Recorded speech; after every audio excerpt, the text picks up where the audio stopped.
স্বাগত ডিবিসি সংবাদে। আপনাদের সাথে আছি আমি আফরিন আনোয়ার। মালয়েশিয়া বাংলাদেশ হাই কমিশনের বিরুদ্ধে নানা অভিযোগ প্রবাসী বাংলাদেশিদের। পাসপোর্ট জটিলতা সহ যে কোনো সেবা নিতে গেলে হয়রানির শিকার হতে হয় তাদের। সহযোগিতা তো দূরের কথা, উল্টো শারীরিক লাঞ্ছনার অভিযোগও আছে। কর্মীদের ভোগান্তি নিরসনে সরকার দূতাবাসকে সতর্ক করলেও তা আমলে নিচ্ছে না বেশ কিছু কর্মকর্তা।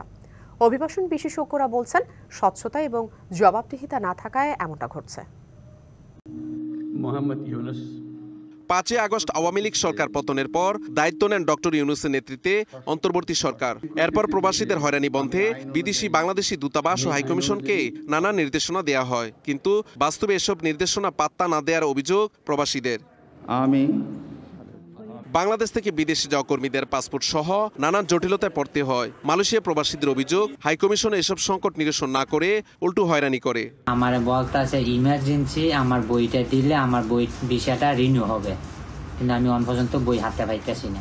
বর্তমান সময়ে মালয়েশিয়ান ইমিগ্রেশন ব্যবস্থা খুবই কঠোর হয়েছে বাংলাদেশিদের বা অন্যান্য প্রবাসীদের ক্ষেত্রে। সামান্য একটা পাসপোর্ট রিনিউর ব্যাপারের জন্য যদি তারা সারা জীবনের জন্য মালয়েশিয়া ছাড়তে হয়, তাদেরকে জেল কাটতে হয়, এই দায়ভার আসলে কে নিবে? অক্টোবরে পাসপোর্ট করতে দিছি, এখনো পর্যন্ত পাসপোর্টটা অনলাইনে হয় না। ইভেন কি ইএসকেলও আমাদেরকে কোনো সহযোগিতা করতেছে না, আমরা কোনো অ্যাপয়েন্টমেন্টও নিতে পারতেছি না। পররাষ্ট্র মন্ত্রণালয়ের মুখপাত্র জানালেন, পাসপোর্ট সহ সব সেবা নিশ্চিতে কাজ করছে সরকার। বাংলাদেশ সবসময় নিরাপদ এবং রেগুলার ইমিগ্রেশন বা মাইগ্রেশন এটা সমর্থন করে। আমি আশা করি যে এর মাঝখান থেকে হয়তো একটা ভালো সমাধান বের হয়ে আসবে। আর অভিবাসন বিশেষজ্ঞরা বলছেন, স্বচ্ছতা ও জবাবদিহিতা না থাকায় হয়রানির ঘটনা ঘটছে। আসলে গুরুত্বটা আমরা কাকে দিচ্ছি? আমরা কি আসলে আমাদের প্রবাসীদেরকে গুরুত্ব দেই?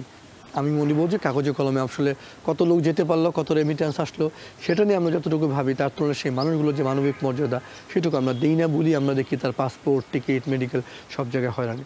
হাইকমিশনের সেবা নিতে গিয়ে আর যেন হয়রানি ভোগান্তিতে পড়তে না হয়, সেজন্য পদক্ষেপ চান ভুক্তভোগীরা। Mahmudul Hasan Nazim, DBC news, Dhaka. জোবাইরপন্থীদের ইজতেমার দ্বিতীয় পর্বের দ্বিতীয় দিন চলছে। এই ধাপে টঙ্গীর তুরাগ তীরে দেশের 22 জেলার মুসল্লিরা সমাবেত হয়েছেন। আগামীকাল আখেরি মোনাজাত শেষ হবে এই আয়োজন। আত্মশুদ্ধি আর পরকালীন মুক্তি লাভের আশায় নানা নসিহতপূর্ণ বক্তব্য শুনছেন ধর্মপ্রাণ মুসলমান মানুষ। আজও দিনব্যাপী চলছে নানা আনুষ্ঠানিকতা। আসরের নামাজের পর যৌতুকবিহীন বিয়ের ব্যবস্থা করা হয়েছে আয়োজকদের পক্ষ থেকে। মাগরিবের নামাজের পর আবারও শুরু হবে বয়ান, এভাবেই চলবে এশার নামাজ পর্যন্ত। এছাড়া খিত্তাভিত্তিক যে সমস্ত ছোট দল রয়েছে তারা জিম্মাদার এর অধীনে নানা ধরনের শরীয়তি প্রশিক্ষণ নিচ্ছেন। এদিকে এখন পর্যন্ত নানা অসুস্থতাজনিত কারণে এবারের প্রথম পর্বের ইজতেমায় 7 জনের মৃত্যুর খবর পাওয়া গেছে।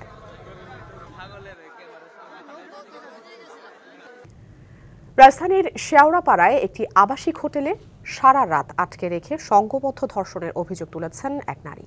কাফরুল থানার মামলাও করেছেন তিনি। তবে এই ঘটনাকে কেন্দ্র করে জন্ম নিয়েছে নানা প্রশ্ন, যার সঠিক উত্তর না দিয়ে রহস্যজনক আচরণ করছে পুলিশ।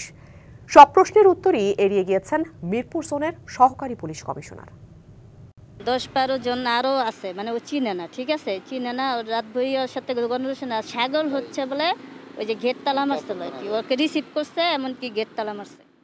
আবাসিক হোটেলে তার বান্ধবীকে সারা রাত আটকে রেখে দল বেঁধে ধর্ষণ করা হয়েছে, এমন অভিযোগ করেছেন এই নারী। 10-12 জনের একটি দল কৌশলে আবাসিক হোটেলে নিয়ে নির্যাতন চালায় বলে অভিযোগ করা হয়। এই ঘটনায় রাজধানীর কাফরুল থানায় মামলা দায়ের করেন ধর্ষণের অভিযোগ আনা নারী। সঙ্গে ছিলেন তার বান্ধবীও। এ ঘটনার মধ্যরাতেই শেওড়াপাড়ার আবাসিক হোটেলটিতে অভিযান চালায় পুলিশ। তালা ভেঙে আটক করা হয় হোটেলটির এক কর্মীকে। ভবন মালিকের কক্ষ থেকে জব্দ করা হয় বিদেশি মদ ও ফেন্সিডিলের বোতল। ভবনের 5ম তলায় আবাসিক হোটেলটিতে কঠোর নিরাপত্তা বেষ্টনী, ভেতর থেকে বন্ধ দরজা। বারবার চেষ্টা করেও যা ভাঙতে ব্যর্থ হয় ফায়ার সার্ভিস ও পুলিশ সদস্যরা। ভবনটির 4 তলায় রয়েছে একটি জিম, যেখানে পাওয়া যায় জিমের মালিক শাহজাহানকে। তিনি জানালেন, হোটেলটিতে অবাধে চলে অবৈধ ও অসামাজিক কার্যকলাপ। এটা আমরা জানালে কি হবে বাবা, আমাদের ক্ষমতা আছে। কতগুলো মেয়ে আসতো এখানে? এই 5-6টাই তো দিনে আসল। শাহজাহানের কথাই মেলে আরেক চাঞ্চল্যকর তথ্য। অভিযানের আগের রাতেও হোটেলে এসেছিল পুলিশ। তার দাবি, হোটেলের অনৈতিক কর্মকাণ্ডের বিষয়ে অবগত পুলিশও। এসব বিষয়ে প্রশ্ন করলেও মুখ খুলতে নারাজ ঢাকা মহানগর পুলিশের মিরপুর জোনের সহকারী পুলিশ কমিশনার মাহমুদুল হোসাইন। এদিকে দল বেঁধে ধর্ষণের অভিযোগ নিয়েও কিছু বলতে চান না পুলিশের এই কর্মকর্তা।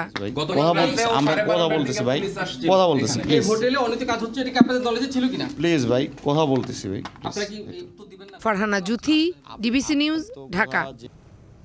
চিকিৎসক সংকটে খুঁড়িয়ে চলছে সাতক্ষীরার আধুনিক সদর হাসপাতাল। নেই surgery, medicine, gynae, anaesthesia consultant এবং প্যাথোলজিস্ট ও রেডিওথেরাপিস্ট। এমন জনবল সংকটে চরম ভোগান্তিতে রোগী এবং স্বজনরা। অনেকেই ফিরে যাচ্ছেন চিকিৎসা না নিয়ে। ডাক্তার স্বল্পতার কথা স্বীকার করে সিভিল সার্জন জানিয়েছেন, বারবার চিঠিপত্র দিয়েও সমাধান মেলেনি। সাতক্ষীরার 100 শয্যার সদর হাসপাতালটি ভুগছে চিকিৎসক সংকটে। দীর্ঘদিন ধরে সার্জারি, মেডিসিন, গাইনি, অর্থোপেডিক্স, চক্ষু বিভাগ সহ 12টি গুরুত্বপূর্ণ পদে নেই চিকিৎসক। মাত্র 10 জন চিকিৎসক দিয়ে পরিচালিত হচ্ছে এই হাসপাতাল, যেখানে প্রতিদিন ভর্তি থাকে প্রায় 200 রোগী। আরও 400 থেকে 500 রোগী চিকিৎসা নিতে আসেন বহির্বিভাগে। 13টি কনসালটেন্ট পদের বিপরীতে রয়েছে মাত্র 5 জন জুনিয়র কনসালটেন্ট। জরুরি বিভাগে 3 জন মেডিকেল অফিসারের মধ্যে সবকটি পদই শূন্য। কোনো প্যাথোলজিস্ট ও রেডিওলজিস্ট না থাকায় সেবার মান তলানিতে। রোগী ও স্বজনদের অভিযোগ, ডাক্তার না পাওয়ায় নার্স থেকেই নিতে হচ্ছে সেবা। জরুরি অপারেশন বন্ধ থাকায় বাধ্য হয়ে যেতে হচ্ছে বেসরকারি ক্লিনিক ও হাসপাতালে। যখন আমাদের ডাক্তার তো একজন রয়েছে, এখন প্রতিদিন সকালে আসে 12টার দিকে আসি, আর আসে না। এত বড় একটা হসপিটাল, মাত্র ডাক্তার হয়তো একটাই ডাক্তার আছে এখানে, আর অনেক রোগী আছে এখানে, অনেক দূর থেকে আসছে, কিন্তু তারা দেখাতে পারছে না। আমাদের গরিব মানুষ অন্য জায়গায় ফি দিয়ে ডাক্তার দেখাতে পারিনি, আমরা সরকারি হাসপাতালে আসি। কিছু ডাক্তার থাকলেই আমাদের গরিব মানুষের জন্য খুব উপকার হইতো। জনবল সংকটের বিষয়ে একাধিকবার ঊর্ধ্বতন কর্তৃপক্ষকে জানিয়েও সমাধান না পাওয়ার কথা জানালেন এই কর্মকর্তা। মূল সমস্যা হচ্ছে যে হাসপাতালে যে সেবা দেওয়া হয়, সেখানে সার্জারি, মেডিসিন এবং গাইনি কনসালটেন্ট খুব গুরুত্বপূর্ণ। এই 3টা পদ নাই। আমরা বারবার যোগাযোগ করছি, রোগীদের তুলনায় আসলে ডাক্তারের সংখ্যা আমাদের খুবই কম। হাসপাতালটি জনবল সংকট দূর করতে দ্রুত পদক্ষেপ নেওয়ার দাবি স্থানীয়দের। DBC news desk. আন্তর্জাতিক প্রসঙ্গ। মেক্সিকো এবং কানাডায় পণ্যে 25% শুল্ক আরোপ 1 মাসের জন্য স্থগিত করেছে মার্কিন প্রেসিডেন্ট ডোনাল্ড ট্রাম্প। সোমবার এই ঘোষণা দেন তিনি। তবে চীনা পণ্যের ওপর 10% শুল্ক আরোপের বিষয়টি বহাল থাকছে বলে এক প্রতিবেদনে জানিয়েছে রয়টার্স। কানাডার প্রধানমন্ত্রী জাস্টিন ট্রুডো এবং মেক্সিকোর প্রেসিডেন্ট ক্লডিয়া শেইনবাউম উভয়ই অভিবাসন এবং মাদক চোরাচালানের বিরুদ্ধে ট্রাম্পের কঠোর ব্যবস্থা নেওয়ার দাবি মানতে রাজি হয়েছেন। এ বিষয়ে সীমান্তে প্রয়োজনীয় ব্যবস্থা জোরদার করবেন বলেও জানিয়েছেন তারা। এছাড়াও দুই নেতার সাথে ফোনালাপে ট্রাম্প জানান, আগামী মাসে 2 বড় মার্কিন বাণিজ্য অংশীদারের সাথে অর্থনৈতিক চুক্তি নিয়ে আলোচনা করার চেষ্টা করবেন তিনি। এদিকে শুল্ক নিয়ে ওয়াশিংটন ও বেইজিং এর মধ্যে আগামী 24 ঘন্টার মধ্যে আলোচনা হতে পারে বলে জানিয়েছে রয়টার্স।